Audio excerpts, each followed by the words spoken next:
Look, our military endures horrific conditions overseas, so why should their living conditions at the barracks be the same? Let's turn over to our very own reporter, Newsmax correspondent Sarah Williamson for more on this.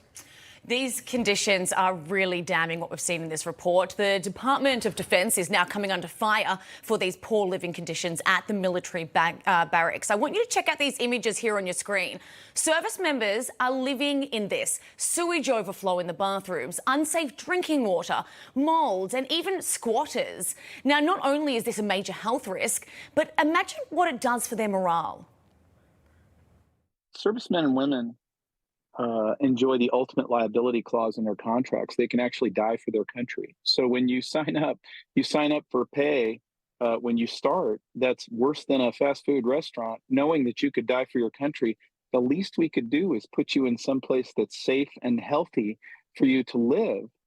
But if that's not the case, what are we doing? And then we wonder why we have these recruitment problems. Now, the Government Accountability Office has given the Department of Defence 31 recommendations, including guidance on barracks conditions, funding information and increase in oversight. $15 billion was allocated to facility maintenance this year, and the DoD has absolutely no record of how it's spent. So where is the accountability? The DoD has never been able to audit itself. I think it's failed now 17 audits in its attempt to audit where the money is all gone.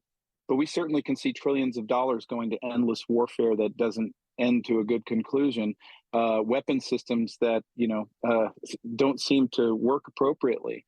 But one of the things I noticed in the GAO report that's very disturbing, in the 31 recommendations, there was not one call for accountability.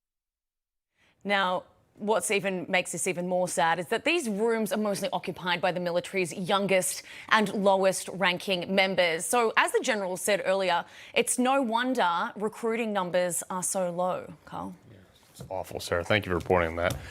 All right, let's continue this conversation with former U.S. Army Lieutenant Colonel Tony Shaffer. As long as the general you just saw in that last segment there, along with Brigadier General Blaine Holt, also a Newsmax contributor. All right, Tony, you saw the segment, you heard the stuff, you've read the articles. This is maddening. It is. Look, we had a saying back when I was a captain, mission first, people always. The people have been lost in this equation. As Sarah just said, they can't tell you how they're spending that $15 billion. Think about that. That's 15 with a B billion dollars that they don't know how they're spending. And yet I do recommend people go look at this poor living conditions report, because there's pictures of it. And look, I started off as enlisted. There's hundreds of thousands of troops, young kids who are expected, as Blaine said in his segment, expected to live, sacrifice their lives if necessary, and protect our nation. And yet, after we have the most expensive military in the world, the most expensive by far, we can't find adequate resources or oversight and properly manage this. This is maddening. Yeah, well, General, I mean, obviously you gave great sound bites there to Sarah in the last report, but going beyond that, I mean, some of these are serious health concerns, and then they get out, and the military is famous for saying, oh, that's not a service-connected disability that you were exposed to black mold.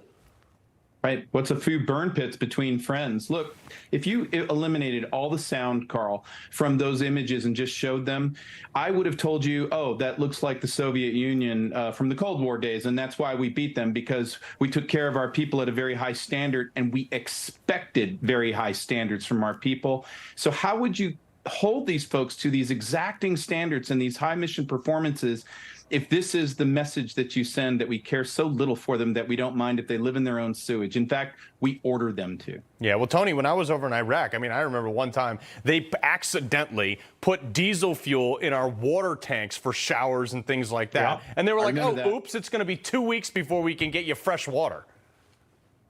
It's insane. Look, I understand combat conditions. You and I have been there, and mistakes are made. I'm not excusing, as Blaine said. Look, I'm disabled from the burn pits because of being exposed to them for my 2 combat tours. But this is systemic. This is all of DoD. And by the way, they only surveyed 10 installations. We have hundreds of installations. So I have a feeling that this is actually being downplayed to the level of actual disregard for the health conditions of our troops. And again, we retire. We are then go over to the VA with disabilities. This is preventable. Yeah. Well, General, real quick before I let you go, this whole thing seems really easy to solve. Like, where's the $15 billion? Who's accountable for it? If you don't give it to me, you're fired.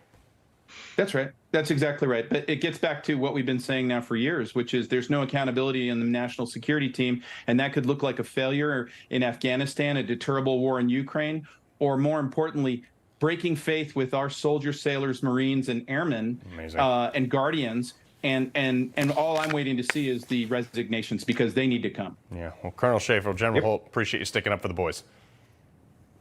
All right.